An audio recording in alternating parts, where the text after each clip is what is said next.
Welcome back to Video Talk. Today, Elena is here with Don, Chris, and Tyler, and we talk about music and video. Music plays a very important role for videos, film, even in small production, as well in big productions. I remember, for instance, Shaft, the movie of Gordon Parks. The music is absolutely perfect for that film of Isaac Hayes. Then the spaghetti western, Sergio Leone's western. Who doesn't remember those? Ennio Morricone soundtracks. It's amazing. There is another film that we certainly remember because it's a beautiful movie of Francis Ford Coppola, The Godfather, but the music of Nino Rota is unforgettable. It was a music of 1972. Some music can be a little bit dated, but still a pleasure to listen to. And The Man of a Woman, Lelouch movie, and the music of Francis Lai, dated 1966. I don't know if one of you remember La La La La Lam, Ta La La La La.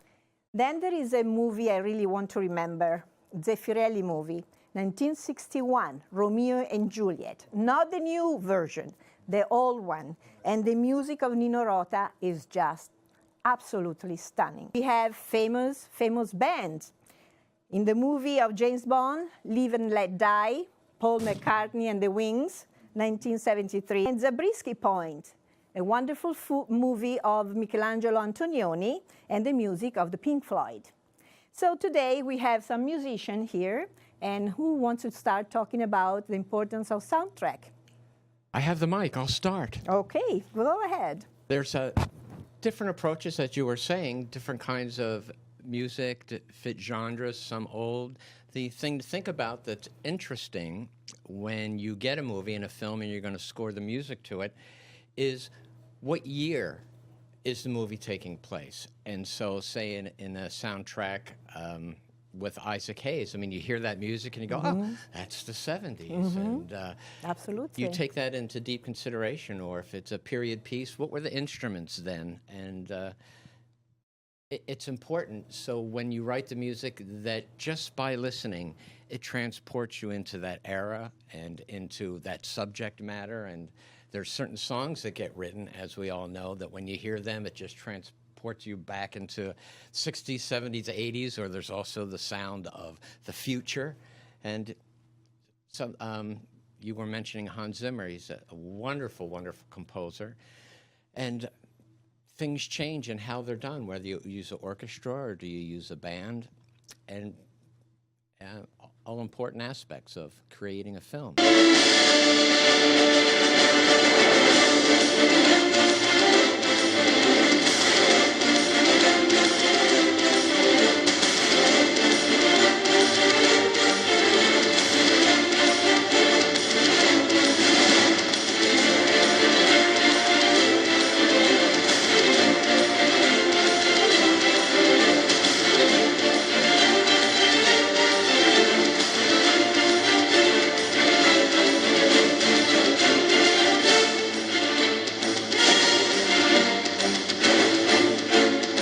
I think I agree with you on all of that, and as well as now, like you said, the music of today, they're adding real sounds of the environment that they're in, and they incorporate those sounds, sometimes percussion-wise, just, you know, maybe banging on some steel or concrete, whatever that sound is, and they'll develop the music to go into the next, you know, edit the film with that kind of transition going on.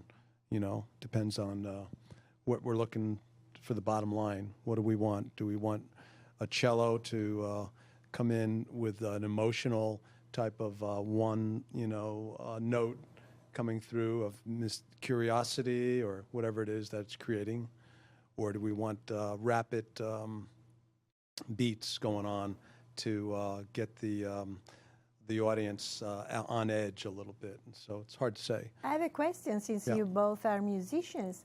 When you see a movie on the screen and maybe you're called to make a soundtrack or even a piece, just a piece for the movie, because it's not necessarily the whole theme, do you participate emotionally to the movie to compose a piece? How does it work? I would say definitely. Don? Yeah, I did a movie called Live from Death Row with Joanna Cassidy and Bruce Davidson, written and directed by Patrick Duncan, who did, I know, don't tell me the name of the movie, I know it, Mr. Holland's Opus was a big one. So anyway, I got called to do the score, and you sit down and you have a session with the director, and you watch the film, and they explain to you what they were feeling when they were writing. There was a scene, he was describing Bruce Davidson's character. He was an inmate for life, and he's going to be put to death, and he kidnaps a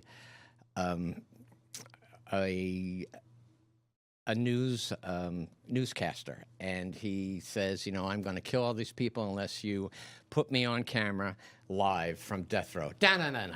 So anyway, they portray the Bruce Davidson character. I was told, like, he's a monster. So when you first see him walk into the scene, we want that music that's going to say, oh my gosh, this guy is like ominous, he's a killer, and he's scary.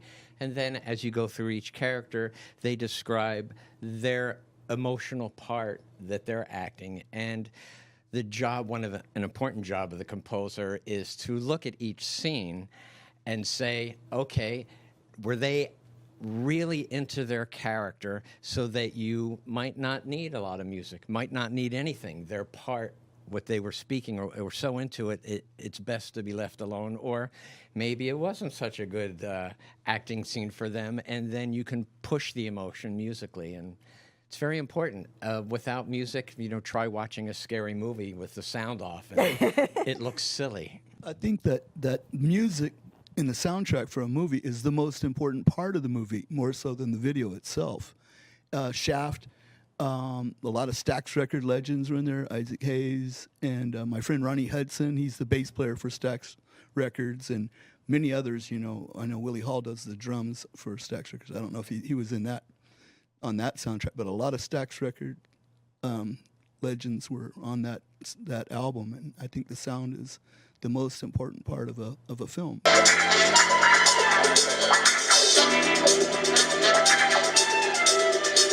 But the beauty is you make a film, you get the music, and it's all at our fingertips now, whereas before we had to go to a big company and it was up to whether they wanted to do it. And now we have shows like this. You can make your own film, and it's the beauty of it. The independence of what we have at our fingertips now with the technology is incredible, both musically and creatively.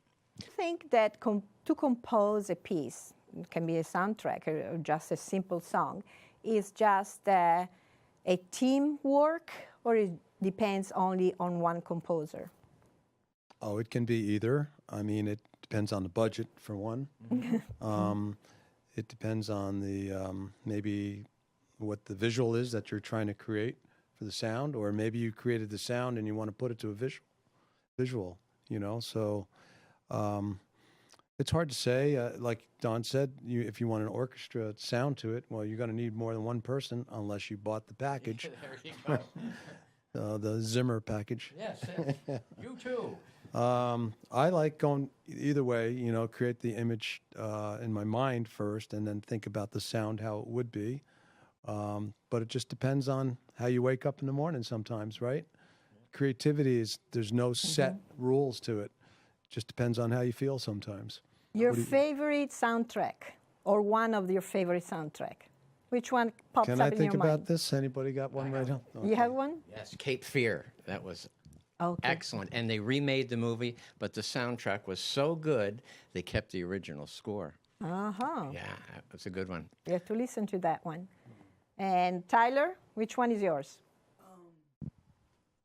I like the same ones that you were talking about, The Godfather, you know, and Shaft. I like the soundtracks, and like you were saying, the emotions that you can bring out with the music is more important than the video itself a lot of the time, you know. Even like talk shows have like Paul Schaefer, he's doing and it's just a talk show, but the music's very important to the video, you know, as well.